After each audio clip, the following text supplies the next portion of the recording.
बिस्मिल्लाहिर्रहमानिर्रहीम। Programme view point के साथ मैं हूं इमरान याकूब खान। नाज़रीन, आज अपोजिशन इत्तेहाद ने इस्लामाबाद में आल पार्टीज़ कॉन्फ्रेंस की।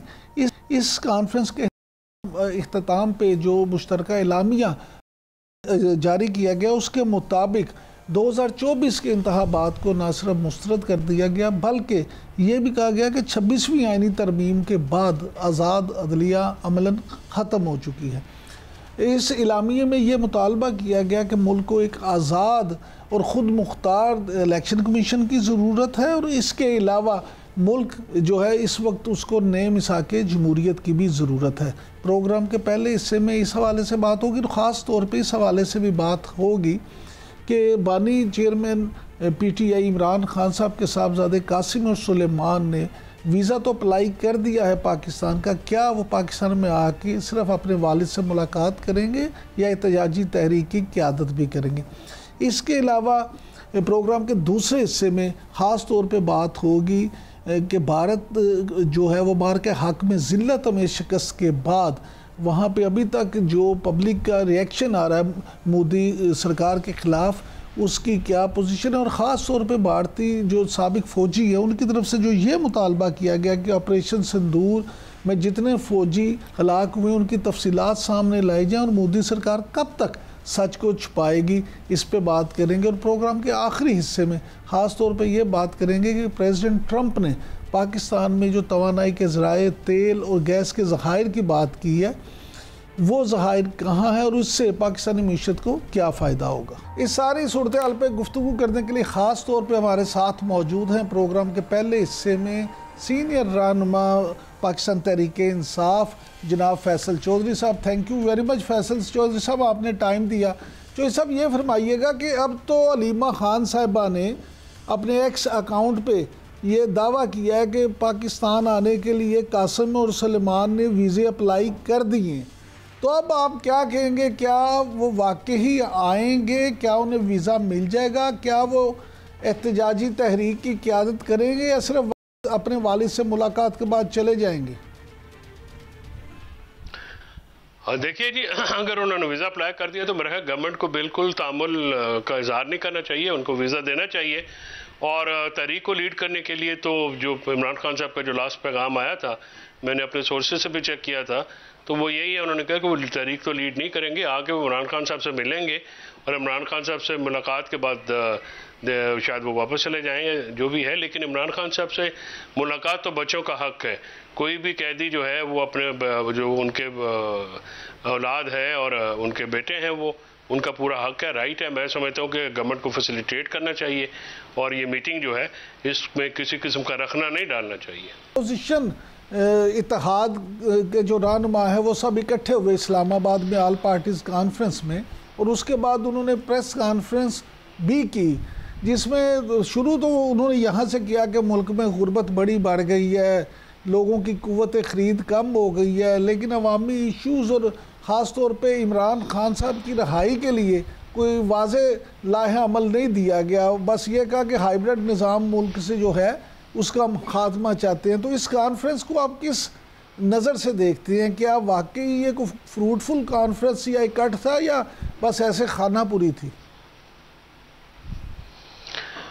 देखिए, इसमें अब जो जनरल सेक्रेटरी PTI है सलमान राजा ने ये कहा जी कि वो तहरीक को लीड करेंगे, तो आज जो आपने एलामिया बयान किया, ज़ाहिर उसमें तहरीक का जिक्र नहीं है, इमरान खान साहब की रहाई का जिक्र नहीं है। ये जो अपोजिशन अलायंस है, इसके जो खदोखाल हैं वो तो होंगे, ज़ाहिर है जो मसाइल अवाम के हैं या जो उन सब पार्टियों के हैं जो बेर मिनिमम कंसेंसस है जिन पे हो सकता है। इमरान खान साहब की रहाई जो है वो कभी भी खैर उन्होंने खुद भी नहीं रखी। PTI की जो लीडरशिप है वो बहुत कंफ्यूज है। अब तो खैर बहुत सारे लोग तो वैसे ही कॉन्विक्ट हो गए हैं, अब तो बिल्कुल क़यादत का फुकदान है। और ऐसी बड़ी पार्टी, ऐसी पॉपुलर पार्टी, इतनी तारीख साज पार्टी, और इमरान खान साहब ज़ाहिर है जेल में हैं, उनका करिश्मा है, शख्सियत उनकी बहुत पॉपुलर है, उनकी पार्टी तो इस वक्त जो है वो बिल्कुल डोलरम में इसलिए नज़र आती है कि जो लोग बाहर हैं वो तरीके नहीं चलाना चाहते और वो अपनी जिम्मेदारियाँ दूसरों पे फेंकते हैं। तो 5 तारीख को तो ये अगर गिरफ्तारियां ना भी होती या ये वारंट ना भी निकलते तो मैं नहीं समझता कि कोई इतनी बड़ी तादाद में लोग निकलते। उसकी वजह ये है सर कि इस लीडरशिप को ये इतनी कॉम्प्रोमाइज़ है कि लोग इस पर बिल्कुल यकीन नहीं करते, इसलिए इमरान खान साहब को ये जेल से कहना पड़ा कि मैं लीड करूँगा। ज़ाहिर उनकी जो शख्सियत है या उनका नाम है वो डिफरेंट है। तो ये जो लोग बाहर हैं इनके कहने पे तो खुद इनके घर वाले नहीं आते, और इनके घर में तो पुलिस की गश्त की गाड़ी चले जाए तो 2-2 दिन ये घरों में नहीं घुसते। गुजारिश है जी, तहरीक बच्चों का खेल नहीं होता।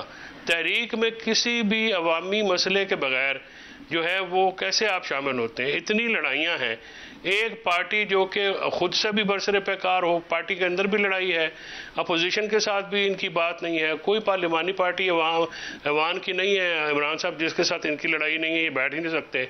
हुकूमत इस्टेब्लिशमेंट के साथ इनकी लड़ाई है, पुलिस के साथ इनकी लड़ाई है, अपना जुडिशरी के साथ इनकी लड़ाई है, ब्यूरोक्रेसी के साथ इनकी लड़ाई है। इतनी लड़ाइयाँ कौन सी सियासी पार्टी जो है वो लड़ सकती है?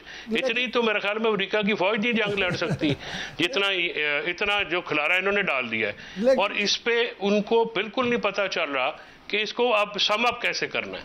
लेकिन चौधरी साहब, आज के इलामिये में 2 और चीज़ें हैं। एक तो ये कि उस इलामिये में कहा गया कि जी हाइब्रिड निज़ाम मुल्क में अपोजिशन का मुकम्मल खात्मा चाहता है, और दूसरा ये कि एक ग्रैंड जो है अलायंस इसका इकट्ठ किया जाए जिसमें तमाम सियासी जमातें जो हैं वो शामिल और ग्रैंड डायलॉग किया जाए। तो ये बात सुनने को किसी की तैयार नहीं हो तो फिर उस ग्रैंड डायलॉग का फ़ायदा क्या होगा? देखिए सर, पीटीआई को अपनी सियासी हिकमत अमली और अपनी टीम दोनों को रिवाइज करने की ज़रूरत है, और इमरान खान साहब को सियासतदानों से ही बात करनी पड़ेगी। मैं बहुत दफ़ा कह चुका हूँ, मैंने अभी अपने 5 नुकात जो हैं फ्लोट किए हैं, जिसमें जमहूरियत की बहाली, आइन की बहाली, आज़ाद इलेक्शन कमीशन और आज़ाद अदलिया, और सबसे आखिर में तमाम सियासी जमातें जिनकी पॉलिटिकल स्पेस ख़त्म हुई है, ये सारे एक जो पॉइंट है उनके ऊपर आने के बाद, चाहे हुकूमत में हो, अपोजिशन में हो, हुकूमत से बाहर हो, पार्लियामेंट के अंदर हो या बाहर हो, सबको एक जगह पे आके फिर बात करनी पड़ेगी इस्टेब्लिशमेंट से, क्योंकि इस वक्त मुल्क में सियासी स्पेस चली गई है, और ये बात जितनी जल्दी कोई समझ ले वो बेहतर है। आज जो अपोजिशन का एलामिया आया है, इसमें क्योंकि कुछ जो हमारे दोस्त हैं वो सियासी जहान के मालिक हैं, महमूद खान अचकज़ई चाहे एक पार्टी के लीडर हैं लेकिन वो समझते हैं मुल्क की सियासत को, मुस्तफ़ा नवाज हैं या अपना असद कैसर साहब हैं, दूसरे अहबाब जो हैं, ये सारे सियासी लोग हैं, समझते हैं। मैं बहुत दफ़ा हम लोग ये कह चुके हैं, खान साहब से भी रिक्वेस्ट कर चुके हैं कि सर आप जो बात करते हैं कि आपने इस्टेब्लिशमेंट से बात करनी है, वो आपसे शायद दिलचस्पी भी नहीं रखते, और उसके लिए भी कोई लाएअमल बनाना पड़ेगा। इस वक्त पीटीआई को सियासी डील की नहीं लेकिन डायलॉग की ज़रूरत है, डायलॉग पॉलिटिकल जमातों के साथ। जब तक चौधरी साहब, क्या आपके दोस्त हैं, क्या आप समझते हैं कि खोखर साहब जो हैं वो भी पीटीआई ज्वाइन कर सकते हैं?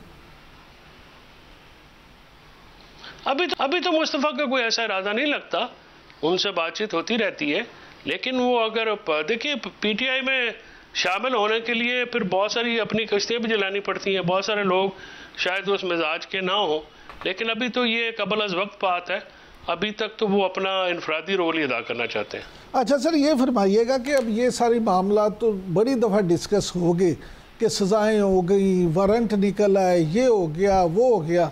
आप क्योंकि माशाल्लाह माहिर कानून भी हैं और सियासी बसीरत भी रखते हैं, ज़रा नाजरीन को ये सम अप करके बताएं कि आप आगे सियासी मंजरनामा क्या देखते हैं? देखिए सर, जो अगला सियासी मंजरनामा है वो इन डिसक्वालिफिकेशन जो पीटीआई के मेंबरान हैं उनके बाद लगता है कि पीटीआई को अपोजिशन में भी शायद स्पेस ना मिले। अब उसमें जो है मुख्तलिफ चीज़ें डेवलपमेंट्स होंगी आने वाले दिनों में। ज़ाहिर है ये सज़ाएँ हैं, इनका भी इम्पैक्ट होगा, इनका भी असर होगा पार्टी के ऊपर, क्योंकि पार्टी जो इस वक्त लीडरशिप है वो तो बिल्कुल फारिग हो चुकी है।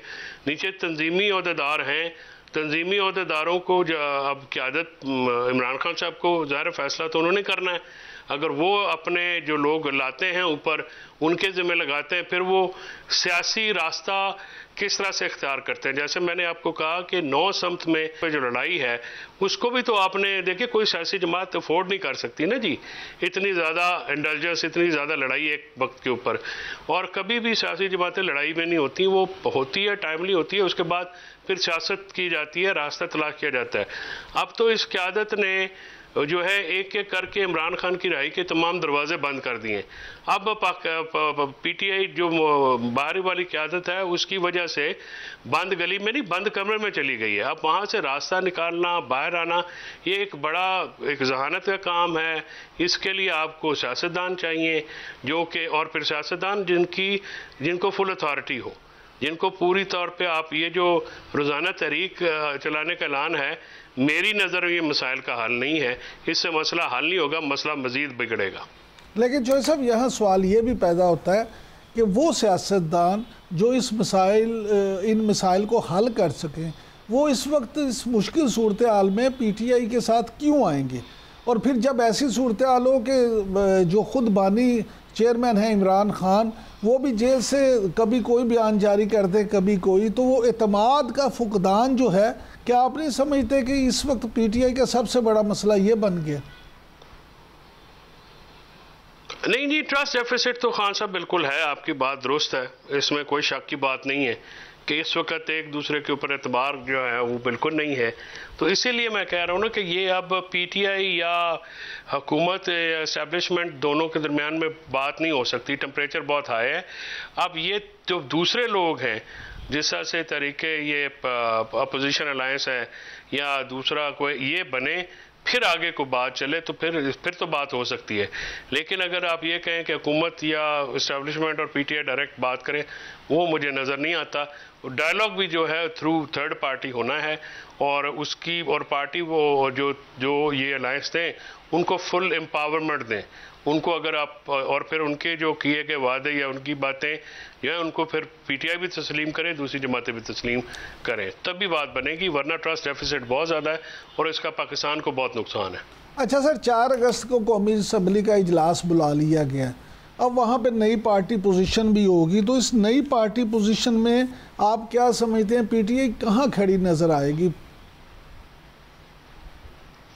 अब देखिए जी, पीटीआई अगर नंबर खो देती है तो फिर तो अपोजिशन भी का जो है इनके पास वो भी चला जाएगा। ज़ाहिर है वो तो फिर उस जमात के पास जाएगा जिसके पास बतौर जमात सबसे ज़्यादा नंबर होंगे। अब उसको कैसे टैकल करते हैं तो वो देखना होगा। 4 अगस्त को असम्बली का इजलास बनाने का मकसद तो ये है कि जो हो सकता है कि मुस्तकबिल में आज जो गुमट के तादी हैं वो आपको अपोजिशन में नज़र आए, और जो आज की अपोजिशन है ये कहीं भी ना नज़र आए। तो ये सूरत हाल तो फिर आने वाले चंद दिनों में, चंद हफ्तों में वाज़ेह होगी। इस वक्त जो है अभी तो बहुत ज़्यादा धूल है, मिट्टी है, अभी वो बैठेगी तो फिर ही मामला होगा। अभी 9 मई की सज़ाओं के बाद भी सूरत हाल बहुत हद तक बदली है। अब उस बदलती हुई सूरत हाल में ज़ाहिर है इसकी जो नुकसान है वो तो पीटीआई को ही है, जिस तरह से सज़ाएँ हुई हैं और लोग सारी जो लीडरशिप ऑलमोस्ट सारी फारग हो गई है। क्या आप समझते हैं चौधरी साहब कि पीपल्स पार्टी भी अपोजिशन बेंचों पे जाके बैठ सकती है? बैठ सकती है, पॉसिबिलिटी है, बिल्कुल है। बिल्कुल ठीक है, बहुत शुक्रिया जनाब फैसल चौधरी। नाज़रीन, आपने फैसल चौधरी साहब की गुफ्तगू सुनी। अब वक्त हुआ ब्रेक का। ब्रेक से जब वापस आएंगे तो हमारे साथ मौजूद होंगे major general retired Zahid Mahmood, और उनसे दफाई सूरत हाल पर गुफ्तगू करेंगे। कहीं मत जाइएगा।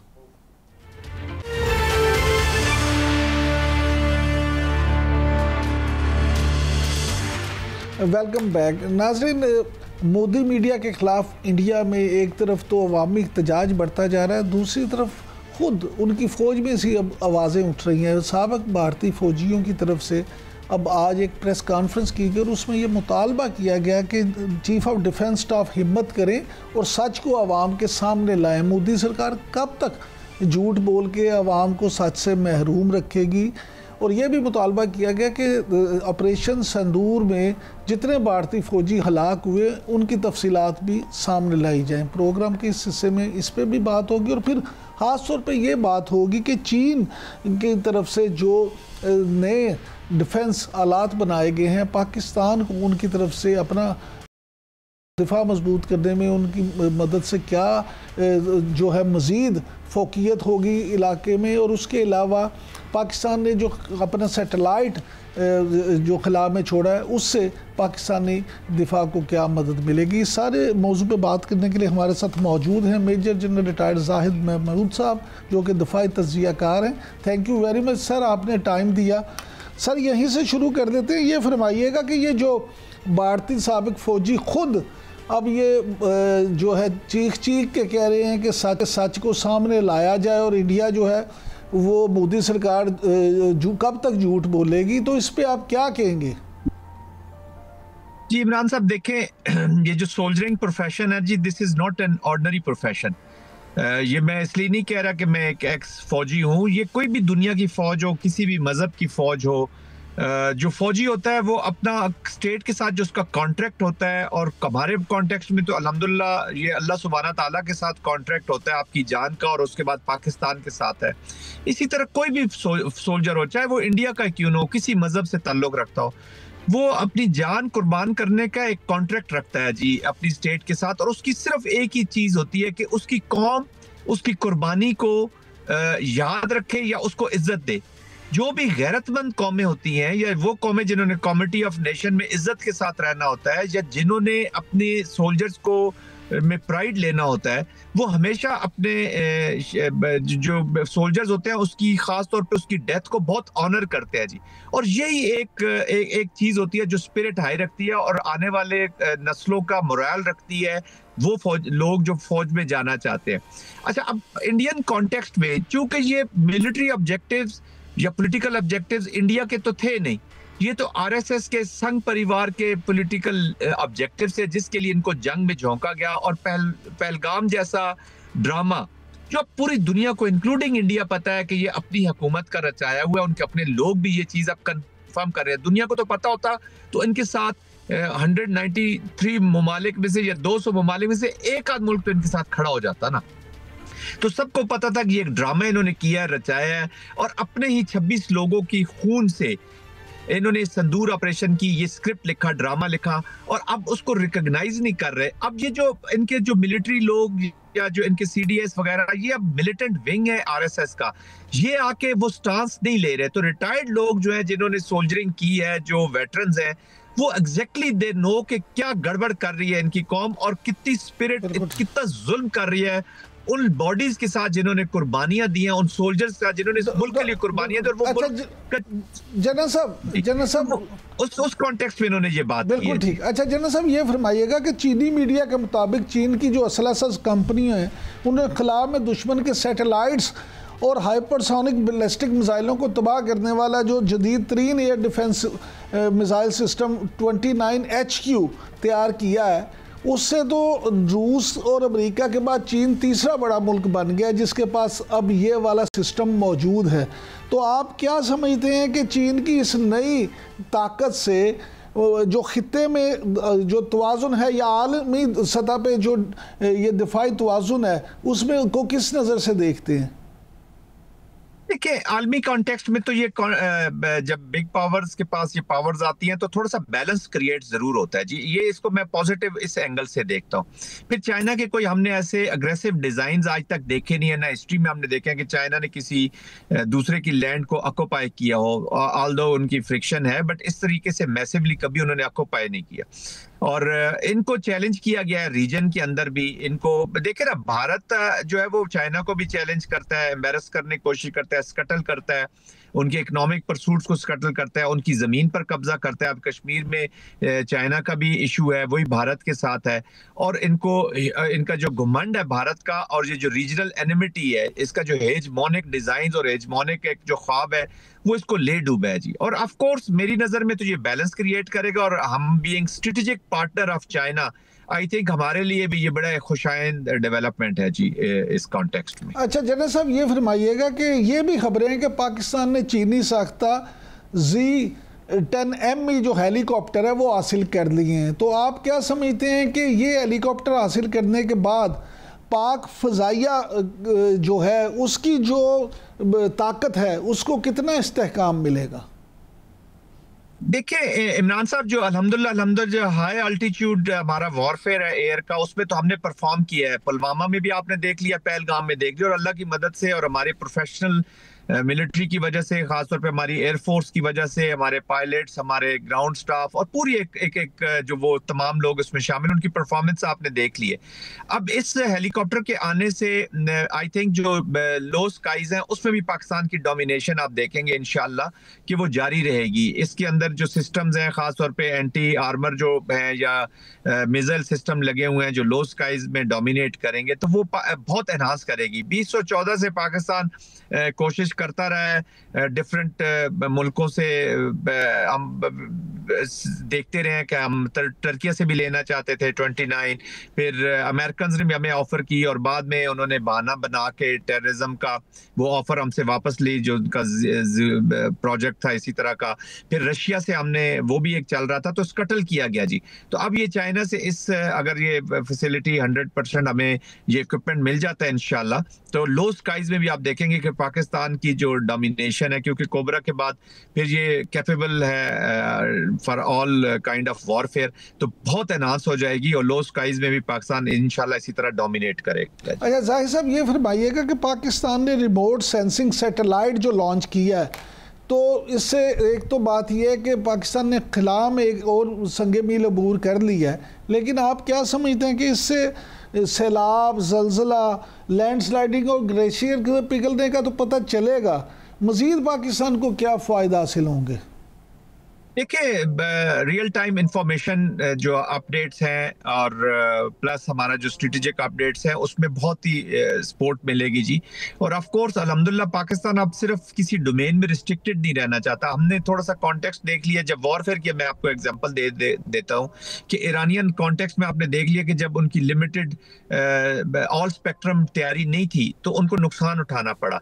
तो रियल टाइम इंफॉर्मेशन का होना हमारे जो एक्टिविटीज हैं जितनी भी, चाहे वो मिलिट्री एक्टिविटीज हों या जो अदरवाइज गवर्नेंस की एक्टिविटीज हों, जिस तरीके से अभी आप इशारा कर रहे थे कि अर्ली वार्निंग वो मिल जाएगी पाकिस्तान को, तो ये एक ह्यूज डेवलपमेंट है जी अल्हम्दुलिल्लाह। तो पाकिस्तान हर डोमेन में through all spectrum improvement. General साहब, पाकिस्तान तो अल्हम्दुलिल्लाह सुम अल्हम्दुलिल्लाह हर स्पेक्ट्रम में इम्प्रूवमेंट कर रहा है, लेकिन अगर हम अपने असली दुश्मन और हमसाए भारत की बात करें तो जो टैरिफ पे इस वक्त अमेरिका के साथ उसकी लड़ाई है और जिस तरह से वो मामला चल रहे हैं, उसमें ये भी खबरें हैं कि इंडिया ने F-35 लेने से इनकार कर दिया या अमेरिका ने उसको देने से जो इनकार कर दिया।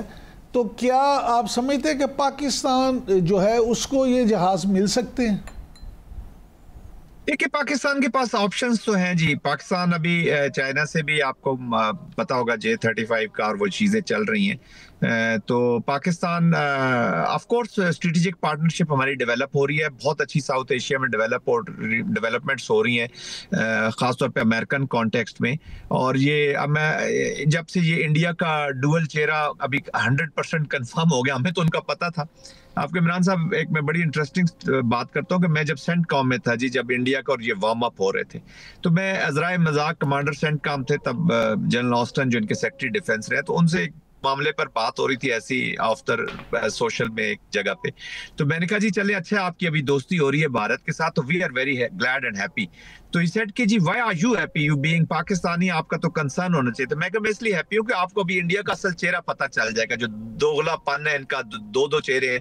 तो अभी अमेरिका को पता चल रहा है कि ये चाहे ब्रिक्स में इसका रोल देख लें, इसका SCO में रोल देख लें, तमाम ऑर्गेनाइजेशन में, तो ये बिट्रेल की इसकी कहानी है। ये इंडिया को उन्होंने रिकॉग्नाइज बड़े अर्ली कर लिया और इसमें सबसे अहम रोल इंडिया को उनको पहचान देने में हुआ है, इस पहलगाम का जो ऑपरेशन हुआ है जिसमें ये वल्नरेबल हुए।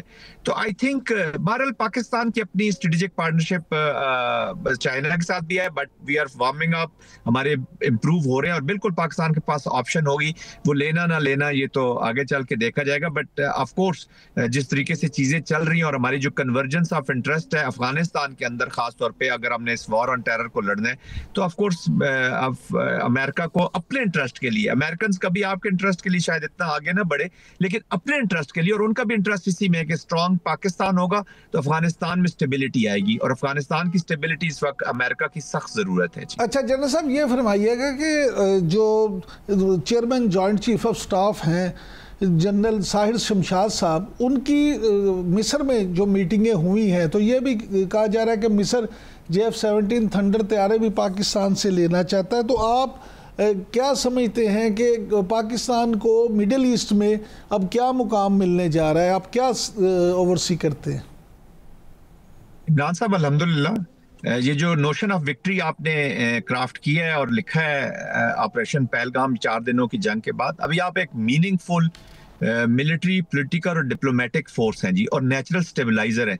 और अरब वर्ल्ड में ऑलरेडी पाकिस्तान के बारे में, मैं खुद director general foreign military cooperation हूँ, और खासतौर पे इजिप्ट का जो पाकिस्तान के साथ मिलिट्री टू मिलिट्री कोऑपरेशन है, ये ऑलरेडी बहुत ज़बरदस्त है जी, बहुत अच्छा है, अंडरस्टैंडिंग है, कल्चरल इन्फिनिटी है, फिर हमारी ट्रेनिंग के प्रोग्राम्स हैं, बहुत सारी क्रॉस ट्रेनिंग्स चल रही हैं, तो we have already have a very good agenda. फिर अरब वर्ल्ड जो है जी, वो पाकिस्तान के जो बीइंग अ न्यूक्लियर कंट्री बहुत रिस्पेक्ट करता है जी। वो समझते हैं कि आप देखें, जब भी प्रेशर पाकिस्तान के ऊपर आया है तो पाकिस्तान ने परफॉर्म किया जी। पाकिस्तान ने देखा है कि हमने डिलीवर करने वाला मुल्क बने, तो उसका बहुत रिस्पेक्ट की जाती है। उसको आई मीन कि वो बड़े शायक होके देखते हैं कि पाकिस्तान, और वो पाकिस्तान के साथ जुड़ना चाहते हैं। तो आई थिंक JF-17 को ऑलरेडी मिडिल ईस्ट में देयर आर फ्यू कंट्रीज, और अफ्रीका में देयर आर फ्यू कंट्रीज जो इसमें इंटरेस्ट शो कर रही हैं, और इजिप्ट के लिए एक अश्योर्ड इन्वेंट्री है, अश्योर्ड सपोर्ट। और वो सबसे बड़ी बात होती है कि जो अश्योर्ड सपोर्ट कंटिन्यू रहे, तो पाकिस्तान में जो ट्रस्ट उनका है इजिप्शियंस का, that is for better. Equipment तो आपको दुनिया में कहीं से भी मिल सकता है, लेकिन उसके साथ जो चीजें अटैच कर दी जाती हैं, कई ममालिक उनके मुतहम्मिल नहीं हो सकते। और मिस्र को ये पता है कि अगर पाकिस्तान से हम लेंगे तो इसकी लाइन जो है, जो इसकी मेंटेनेंस है, या जो भी वट एवर मुआहदा होगा, वो देर पा होगा और इम्प्लीमेंट करेगा पाकिस्तान, उससे निकलेगा नहीं जी। और that gives the confidence to these countries. अच्छा सर, आप ये फरमाइएगा जनरल साहब कि क्या आप समझते हैं कि सऊदीया और UAE जो हैं, वो भी मौजूदा सूरत हाल में अपने डिफेंस को मजबूत बनाने के लिए पाकिस्तान से कोई मदद मांग सकते हैं? देखिए, सऊदी अरेबिया और UAE के साथ हमारी बड़ी अच्छी हिस्ट्री रही है जी। पाकिस्तान ऑलरेडी सऊदी अरेबिया के साथ बहुत अच्छी कोऑपरेशन में, हमारा ट्रेनिंग कोऑपरेशन का जो सिस्टम है वो 1982 से चल रहा है, और उनकी मिनिस्ट्री ऑफ इंटीरियर के साथ भी और मिनिस्ट्री ऑफ डिफेंस के साथ भी। इसी तरह UAE के साथ हमारे बड़े जॉइंट प्रोग्राम्स हैं अल्हम्दुलिल्लाह। आई वेरी प्राउडली मैं आपको बताना चाहूँगा कि पाकिस्तान का जो मिलिट्री टू मिल कोऑपरेशन है, ये अमेजिंग है। UAE के साथ भी हमारे बहुत अच्छे ताल्लुकात हैं, उनकी भी साथ हमारी क्रॉस ट्रेनिंग, बहुत सारी चीजें चलती रहती हैं। और सऊदी अरेबिया के साथ तो ऑलरेडी एग्जिस्ट कर रहा है। फिर सऊदी अरेबिया में आपको पता होगा कि पाकिस्तान की डिफरेंट डिप्लॉयमेंट्स भी रही हैं। जब कुवैत वार हुई उसमें भी पाकिस्तान की डिप्लॉयमेंट्स रही हैं। तो पाकिस्तान ने जो 2 होली मास्क हैं उनके डिफेंस के लिए हमेशा अपने आप को पेश किया है। तो सऊदी अरेबिया हमारा स्ट्रेटेजिक पार्टनर है जी इन ऑल डोमेन्स। और जनरल साहब जरा जल्दी से ये बता दें कि GHQ में जो चीन की पीपल्स लिबरेशन आर्मी के 98वें योम तासीस के मौके पर खुसूसी तकरीब का एहतमाम किया गया है, उसमें फील्ड मार्शल सैयद आसिम मुनीर ने मुबारकबाद भी दी और पाकिस्तान के दिफा में सलामती में मदद के लिए हमेशा चीन के किरदार की तारीफ भी की। तो मौजूदा सिनेरियो में आप चीन और पाकिस्तान के ताल्लुकात को क्या देखते हैं कि ये मज़ीद मजबूत किस तरह से होंगे?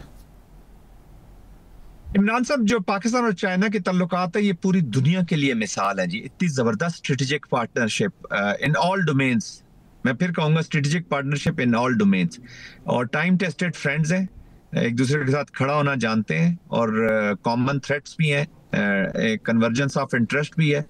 और पाकिस्तान हमेशा चाइना को, हमारा जिस तरीके से इंटरेक्शन हुआ, और जब भी पाकिस्तान के ऊपर मुश्किल वक्त आया, चाइना हमारे साथ खड़ा रहा है और चाइना के साथ पाकिस्तान खड़ा रहा है। तो China is also very lucky to have Pakistan as a friend, क्योंकि वो हमारे ऊपर बहुत चीज़ें उनकी चल रही हैं। उनका खासतौर पे BRI का जो प्रोजेक्ट्स हैं, जो इकोनॉमिक एंडेवर्स हैं, फिर हमारे जॉइंट एंडेवर्स भी हैं।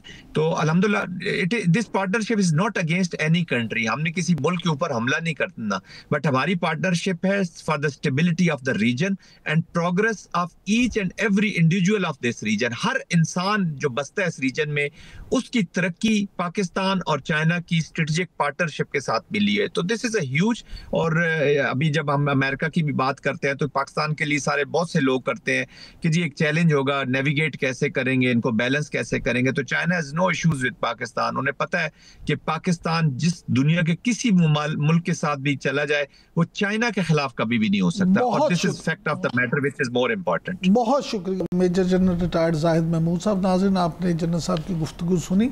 अब वक्त हुआ ब्रेक का। ब्रेक से जब वापस आएंगे तो प्रोग्राम में नए मौजू पे बात करेंगे, कहीं मत जाइए।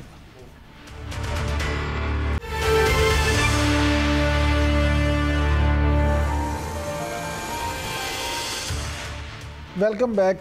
नाज़रीन, मार्का हक में कामयाबी के बाद पाकिस्तान के लिए ना सिर्फ ये कि आलमी सतह पर पजीराई बढ़ती जा रही है, बल्कि अगर हम देखें तो अमेरिका के सदर जो हैं ट्रंप, वो अक्सर मौके पे पाकिस्तान की ना सिर्फ तारीफ़ करते नज़र आते हैं बल्कि पाकिस्तान के साथ अच्छे ताल्लुकात और ज़्यादा से ज़्यादा बिजनेस के ख्वाहां भी नज़र आते हैं।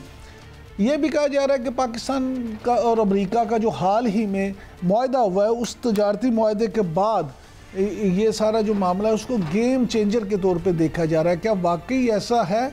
इस सारे मौजू पे बात करने के लिए ख़ास तौर पे हमने आज प्रोग्राम में दावत दी है माहिर मुआशियात जनाब डॉक्टर सलमान शाह साहब को। Thank you very much doctor साहब। सर, यहीं से शुरू कर लेते हैं। ये फरमाइएगा कि ये जो पाकिस्तान का अमेरिका के साथ तजारती मुआहदा हुआ है, इस बारे में आप क्या कहेंगे? क्या वाकई इसको गेम चेंजर करार दिया जा सकता है? देखें, ये हमें पूरे ओवरऑल कॉन्टेक्स्ट में हमें देखना चाहिए, क्योंकि डोनाल्ड ट्रंप इस वक्त पूरी दुनिया में हर मुल्क के साथ उसका टैरिफ्स के ऊपर डील हो रही है, नेगोशिएशंस हो रही हैं, और बहुत से ममालिक से उसने नेगोशिएशंस मुकम्मल भी कर ली हैं, और उसमें पाकिस्तान भी एक मुल्क है जिससे डील हो गई है। लेकिन अभी तक हिंदुस्तान से उनकी बातचीत चल रही है और हिंदुस्तान को ऊपर खासा प्रेशर डोनाल्ड ट्रंप ने डाला हुआ है। दूसरी बात ये है कि डोनाल्ड ट्रंप एक बिजनेसमैन है और वो चाहता है कि वो बिजनेस की जाए, इन्वेस्टमेंट की जाए, जहाँ पे मुनाफा बख्श इन्वेस्टमेंट अपॉर्चुनिटी होगी तो वो वहाँ पे इन्वेस्ट करेगा। फिलहाल तो वो पूरी दुनिया को कह रहा है कि आप अमेरिका में आके इन्वेस्ट करें। तो जापान के साथ जो डील हुई है, यूरोप के साथ जो डील हुई है, उसमें ना सिर्फ उनके साथ टैरिफ्स के ऊपर बात हुई है, लेकिन वो टैरिफ्स लेने के लिए उन्होंने अमेरिका में इन्वेस्ट करने के लिए अरबों डॉलर की कमिटमेंट्स भी की हैं। सो आई थिंक डोनाल्ड ट्रंप का किसी के साथ प्यार नहीं है, किसी के साथ दोस्ती नहीं है, प्योर एंड सिंपल वो कारोबार के ऊपर काम करता है। सर, कारोबार में तो डॉक्टर साहब आपने जैसे फरमाया वो काम करते हैं, लेकिन एक जो ये बात उन्होंने की कि पाकिस्तान में तेल और गैस के ज़खायर के हवाले से कि बहुत ज़्यादा हैं और पाकिस्तान जो है ये अमेरिका जो है इस पे पाकिस्तान की मदद करेगा और यहाँ पे ज़खायर जो हैं तेल के, उनसे तेल निकाला जाएगा। तो आप इस सारे अमल को किस तरह से देखते हैं? क्या पाकिस्तान के पास वाकई ही तवानाई के इतने ज़राए मौजूद हैं? देखें, ये सबसे बड़ा मुअम्मा है कि ये सडनली क्यों इतनी इसको हाइप मिल रही है। लेकिन ये पाकिस्तान के लिए अच्छा है कि सारी दुनिया समझे कि पाकिस्तान के पास बहुत बड़े ज़खायर हैं और उसकी वजह से यहाँ पे तो अब हमें टैरिफ्स तो जहाँ पे एग्रीमेंट हुई है कि आप 19% के ऊपर, और जो भी आपने अमेरिका से वादा किया है कि आप उनके एग्रीकल्चर के प्रोडक्ट्स लेंगे, सोयाबीन ले सकते हैं, कॉटन ले सकते हैं, ये तो कागज़ के ऊपर आ गया। लेकिन जहाँ तक इन्वेस्टमेंट ऑयल एंड गैस में है या मिनरल्स में है, वो भी हवाई बातचीत है, वो भी डॉक्यूमेंट नहीं हुई, उसके ऊपर कोई एग्रीमेंट नहीं हुआ, उसके ऊपर कोई MOU भी नहीं हुआ।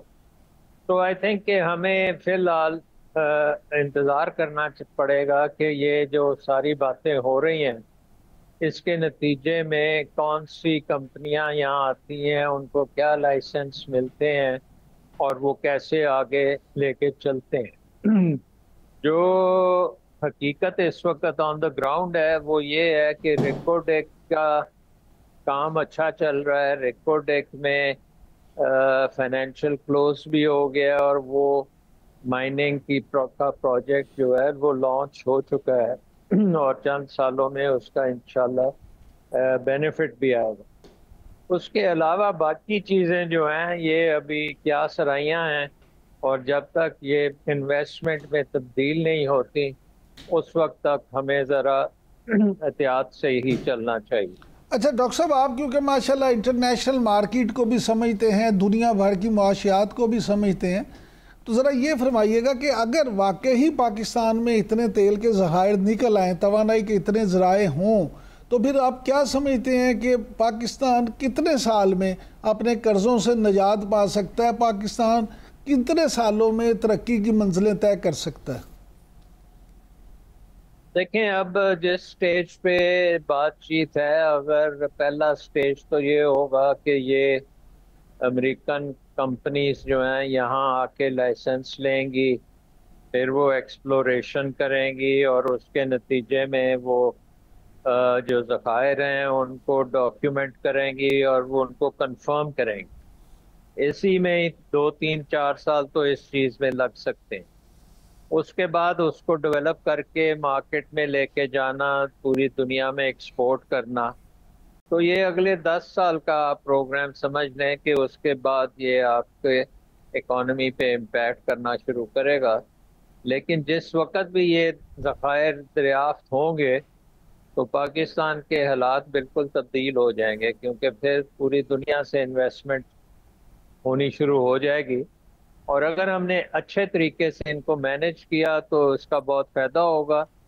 लेकिन जैसे बाकी ममालिक में, नाइजीरिया में इधर उधर बड़े अरसे से तेल भी है, गैस भी है, लेकिन वहाँ करप्शन ने इन चीज़ों को अवाम तक बेनिफिट्स पहुँचने से रोका हुआ है।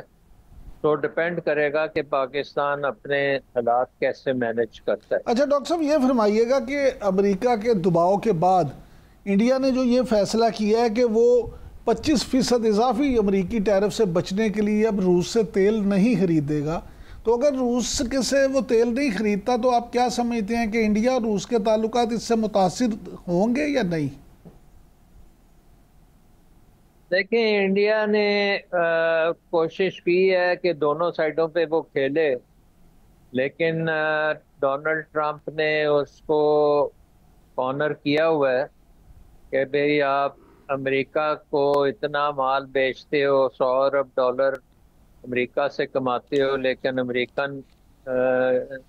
से कोई चीज़ खरीदते नहीं हो। हत्ता के हथियार भी आप रूस से लेते हैं, तेल भी आप रूस से लेते हैं। तो वो उसकी निगोशिएशंस की स्ट्रेटजी है और इंडिया बड़े प्रेशर में है। उसको डोनाल्ड ट्रंप की सारी शराइत माननी पड़ेंगी और वो मानेगा। लेकिन उसकी उम्मीद यही होगी कि डोनाल्ड ट्रंप जब नहीं रहेगा सदर तो वो फिर अपने पुराने ताल्लुकात बहाल करने शुरू करेगा। सो आई थिंक वो टोटली तो रशिया को नहीं डिच करेगा, ना ही वो ब्रिक्स के ऊपर भी उसके ऊपर 10% एक्स्ट्रा ब्रिक्स का लग रहा है, वहाँ भी उसको अपनी इंडिपेंडेंस शो करनी पड़ेगी। तो बड़े मुश्किल वक्त होगा हिंदुस्तान के लिए, अनलेस मोदी बिल्कुल ही घुटने टेक दे और 3 4 साल के लिए वो के चुप करके बैठ जाओ। उसके बाद देखेंगे कि रूस और ब्रिक्स में कुछ करना है या नहीं करना। लेकिन डॉक्टर साहब, क्या मोदी के पास 4 साल हैं? क्योंकि कुछ लोगों का तो ये भी ख्याल है, वो तो कह रहे हैं कि शायद मोदी दिसंबर तक रिजाइन कर दे। देखिए, उस पर प्रेशर तो बहुत ज़्यादा है, और प्रेशर ये है कि उसको जो ऑपोजिशन कह रही है कि वो डोनाल्ड ट्रंप से कॉम्प्रोमाइज़ ना करे। अगर वो डोनाल्ड ट्रंप से कॉम्प्रोमाइज़ नहीं करता तो इंडिया की इकोनॉमी जो है वो बहुत नुकसान उसे होगा और बहुत अनएम्प्लॉयमेंट होगी। बहुत सी चीज़ें जो इस वक्त वो बेच रहे हैं वो नहीं बिकेंगी। तो वो वैसे ही अमेरिका अपने इलेक्शंस में मोदी बड़े प्रेशर में आ जाएगा। तो इकोनॉमी को बचाने के लिए वो 2 3 साल के लिए ये अमेरिका के साथ डील शील कर लेगा और ऊपर ऊपर से वो ब्रिक्स के भी और रूस के साथ भी कोशिश करेगा, थोड़ी बहुत बातचीत रखेगा, लेकिन जाहिर है कि तेल के मामले में वो अमेरिका उसे अब वो तेल सस्ता नहीं लेने देगा। बहुत शुक्रिया तो जनाब, बहुत शुक्रिया जनाब डलमान शाह साहब। नाज़रीन, आपने डॉक्टर साहब की गुफ्तगू सुनी। अब प्रोग्राम का वक्त ख़त्म हुआ चाहता है। कल आपसे फिर मुलाकात होगी। कल तक के लिए इजाज़त दीजिए। अल्लाह निगहबान।